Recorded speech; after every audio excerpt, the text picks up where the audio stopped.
oras na para sa gawaing bukid? Wala ka bang trabahong hinihiling sa akin? Alam ko na. Ngayon, sandali lang. Hindi kita hahayaang umalis ng ganyan. Alam ko na kung ano ang kahilingan mo. Ha? Gusto mo bang maging assistant ko, di ba? Teka, huwag kang umalis. Pwede rin akong maging katulong mo. Saan ako nagkamali? Hoy, nandito ka ba para maging katulong ko? Hindi mo kailangang sabihin ng malakas. Naiintindihan ko ang mga bagay na iyon. Ang magaling na detektive ay nakakaakit ng mga kaso, di ba?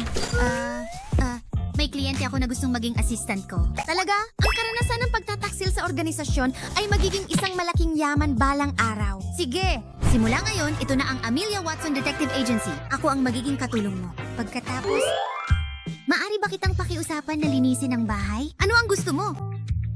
Gusto kong gumawa ka ng pansit. Wala na akong nail clipper. Kumuha ka ng toyo, maliligo ako, gagawa ng tutuli, gagawa ng musubi. Sige, tutulungan ko kayong lahat ng maayos. Hintayin mo lang ako. Wато-san? Are you there? Ha? Wато-san? Ha? Ang dami nating hihintaying trabaho. Ayoko na.